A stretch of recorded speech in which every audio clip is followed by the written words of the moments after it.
Hello guys, आप सभी का स्वागत है हमारे ऑनलाइन वेब ट्यूटर चैनल पे। मैं हूं संजय। हम जो कोर्स कंटिन्यू कर रहे हैं वो है लारावेल 8 फ्रेमवर्क ट्यूटोरियल। इस कोर्स का ये पार्ट नंबर 9th वीडियो है। इस वीडियो सेशन में गाइस हम कंटिन्यू करेंगे about template engine. Last video session में हमने टेम्पलेट इंजन को स्टार्ट किया था। हमने ये देखा था कि इसके क्या क्या बेसिक्स होते हैं, कैसे .php फाइल्स और ब्लेड टेम्पलेट्स फाइल के बीच में क्या डिफरेंसेस होते हैं। ये सारा कुछ हमने अपने प्रीवियस वीडियो में कवर किया था। इस वीडियो सेशन में गाइस हम कुछ डायरेक्टिव्स को देखने वाले हैं और वो डायरेक्टिव्स हम देखेंगे कि किस तरीके से हम अपने ब्लेड टेम्पलेट इंजन्स के अंदर यूज करते हैं। साथ ही साथ गाइस मेरी एक रिक्वेस्ट है, अगर आपने चैनल को सब्सक्राइब नहीं करा है please subscribe channel and like our videos. आने वाली वीडियोस की लेटेस्ट अपडेट आपको मिलती रहेगी। सो चलिए स्टार्ट करते हैं। लास्ट वीडियो सेशन में हमने ये देखा था कि टेम्पलेट इंजन्स क्या होते हैं, what is the difference between blade files and normal .php files. वहां पर कुछ हमने सिंटैक्स को भी देखा था। साथ ही साथ इस वीडियो सेशन में हम बात करने वाले हैं अबाउट ब्लेड डायरेक्टिव्स के बारे में। सो मैं जाऊंगा एडिटर पे। सो ये रहा हमारा वेलकम पेज जिसको हमने एग्जीक्यूट किया है कुछ इस तरीके से।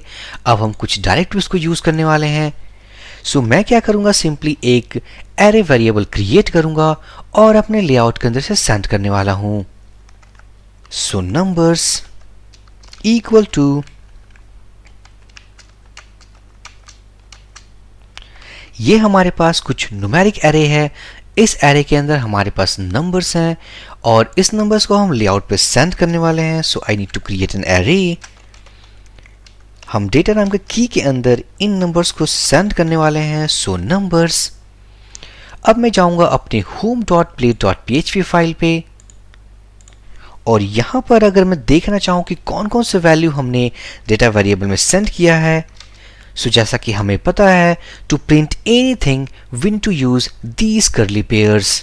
सो मैं लिखूंगा प्रिंट आर जो कि एक PHP फंक्शन है।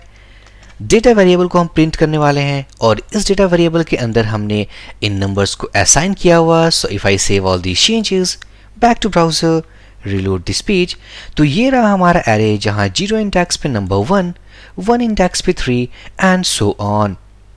सो इन डेटा के ऊपर अब हम फॉर ईच लूप यूज करने वाले हैं। इसका मतलब कि हर नंबर को इंडिविजुअली अब हम प्रिंट करेंगे। तो जैसा कि हमने, अगर मैं जाऊं स्लाइड पे, ओपन अ न्यू टैब, तो हमारे PHP में सिंपली फॉर ईच लूप होता है। अगर इसे हम कोई दूसरे लैंग्वेजेस में अगर लिख रहे हो, simply for each data as number curly pairs और इसके अंदर हम अपने नंबर को प्रिंट करेंगे, something called echo number. But we are using blade syntax of Laravel. So हम इसे कैसे रिप्रेजेंट करेंगे, back to editor, home.blade.php file और मैं यहां यूज करूंगा लूपिंग के लिए for each directive. So at the rate for each, साथ ही साथ मैं इस फॉर ईच को क्लोज भी करूंगा। So at the rate and for each, इसे हमने क्लोज भी कर दिया। बाकी सारे सिंटैक्सेस सेम होंगे जैसे इस डेटा वेरिएबल के अंदर हमारा नंबर है एज नंबर। ये डेटा वेरिएबल वो है जो कि एक एरे है। साथ ही साथ ये वेरिएबल वो वेरिएबल है जो इंडिविजुअल नंबर को रिप्रेजेंट करेगा। सो मैं जाऊंगा इस ब्लॉक के अंदर। अब हम वैल्यूज को प्रिंट करने वाले हैं। So within S3 tag let's say number equals to, print करने के लिए हम यूज करेंगे कर्ली पेयर्स और यहां पर होगा नंबर। सो मैं सेव करूंगा, ब्राउजर पे जाऊंगा, रिलोड करूंगा and here is our output. Number equals to 1, number equals to 3, number equals to 6, 8 and 10। So ये है हमारा फर्स्ट डायरेक्टिव इस वीडियो सेशन का। अब हम नेक्स्ट देखते हैं। सपोज कि हमारे पास एक वेबसाइट है। उस वेबसाइट पे हमारे पास काफी सारे सेक्शंस हो सकते हैं, लाइक एक हेडर सेक्शन है, एक फुटर सेक्शन है, लाइक एक मेन्यू बार है, एक साइड बार्स है। ऐसे काफी सारे मीन्स हमारे फिक्स्ड पोजीशंस हो सकते हैं। अगर आपने ध्यान दिया हो किसी वेबसाइट पे, तो जो हेडर एंड फुटर्स होते हैं लगभग वो हर पेज पे सेम होते हैं। तो क्या हम उन सेक्शंस के कोड को क्या बार बार लिखते हैं? नहीं, हम उन सेक्शंस के कोड को एक ऐसे सेपरेट फोल्डर में रखते हैं और उन कोड्स को हम अपने हर लेआउट में ऐड करते हैं। अब लारावेल के सिंटैक्स के अकॉर्डिंग, ब्लेड टेम्पलेट सिंटैक्स के अकॉर्डिंग हम उसे कैसे इंक्लूड करें, क्योंकि PHP में हमारे पास काफ़ी सारे फंक्शंस होते हैं like include, include once, require, require once. ये सारे फंक्शंस को यूज़ करके हम अपने PHP में पार्शियल्स फाइल को इंक्लूड करते हैं। इसी तरीके से हमारे पास ब्लेड सिंटैक्स में कौन सा ऐसा डायरेक्टिव है जिसको यूज़ करने के बाद हम अपने पार्शियल्स फाइल को इंक्लूड कर पाएं। तो सबसे पहले मैं क्या करूंगा, व्यूज के अंदर जाऊंगा, एक new file, means new file क्यों, हम एक फोल्डर क्रिएट करने वाले हैं। New folder, let's say पार्शियल्स। इस पार्शियल्स फोल्डर के अंदर मैं एक फाइल क्रिएट करूंगा, header.blade.php। अब इस हेडर फाइल को हम अपने home.blade.php में कैसे इंक्लूड करें। लेट्स से दैट कि इसके अंदर हमारे पास एक सिंपल मैसेज है, let's say welcome to header part.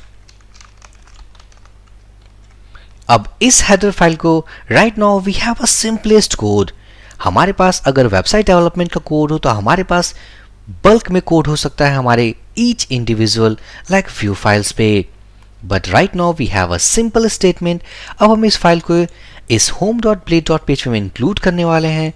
To include a file we need to use include directive. ये रहा इंक्लूड डायरेक्टिव। इसके अंदर either we can use a single quote और डबल कोट्स। इस डबल कोट्स के अंदर अब हम अपने फोल्डर पाथ को पास करने वाले हैं, जैसे कि ये जो header.blade.php है वो पार्शियल्स फोल्डर के अंदर है, तो बाय डिफॉल्ट ये जो इंक्लूड डायरेक्टिव है वो व्यूज फोल्डर के अंदर लुक ओवर करती है। But right now this file is inside views and partials folder. हम क्या करेंगे, यहां पर होगा हमारा पार्शियल्स, ये रहा हमारा folder name. Next we need to pass the file name. इस फोल्डर के अंदर जाने के लिए हम यूज करने वाले हैं डॉट, और यहां पर होगा हमारा header. This syntax is going to tell that we are going to attach header.blade.php from partials folder। ये सिंटैक्स header.blade.php इंक्लूड करने वाली है अपने partials फोल्डर से। मैं सेव करूंगा, ब्राउजर पे जाऊंगा, रिलोड करूंगा, and here we can see that here is the output। Successfully हमने फाइल को इंक्लूड कर लिया है। तो ये था हमारा इंक्लूड डायरेक्टिव। इसी तरीके से हमारे JSON सेक्शन में भी काफ़ी सारे डायरेक्टिव्स हैं, तो हम यूज़ करने वाले हैं अब JSON डायरेक्टिव। बिफोर यूजिंग हम एक सिंपल एग्जांपल देखने वाले हैं। हम एक स्क्रिप्ट टैग डिफाइन करेंगे। इस स्क्रिप्ट टैग के अंदर let's say where equals to, simply हम एक एरे नाम का वेरिएबल डिक्लेयर करेंगे, डबल कोट्स, और इसके अंदर हम PHP कोड लिख सकते हैं। मैं यूज़ करूँगा echo JSON इनकोड, और इस JSON इनकोड के अंदर हम इस डेटा वेरिएबल को पास करेंगे जो कि एक एरे है, और ये एरे नंबर्स को कंटेन करता है। मैं सेव करूंगा, और अपने एरे वेरिएबल को अगर मैं console.log करूं, save all these changes, back to browser, मैं ओपन करूंगा इंस्पेक्ट ओपन करने के बाद हम जाएंगे कंसोल टैब पे, क्योंकि हमने जो आउटपुट अभी कंसोल किया है वो इसी के अंदर आएगा।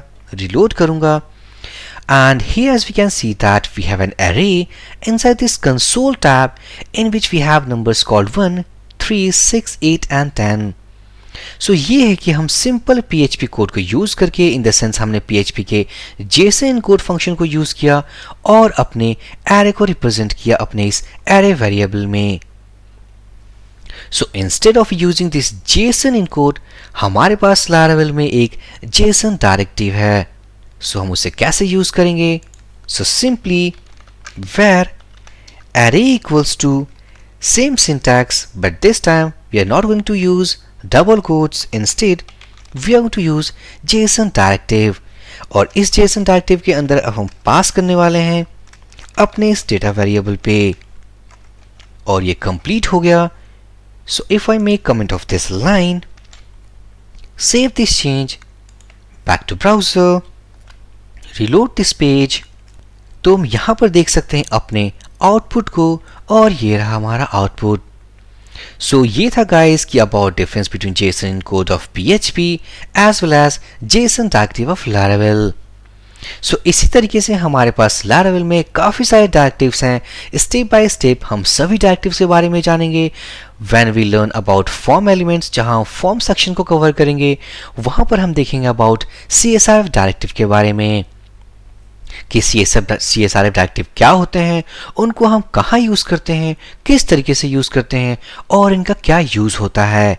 इसी तरीके से अगर हम टेम्पलेट्स फाइल के बारे में डिस्कस करेंगे, अबाउट पेरेंट लेआउट्स के बारे में डिस्कस करेंगे, तो वहाँ पर हम देखेंगे सेक्शन डायरेक्टिव क्या होता है, अबाउट इल्ड डायरेक्टिव क्या होता है और काफ़ी कुछ देखेंगे। So for this video session guys, thank you for watching and have a great day.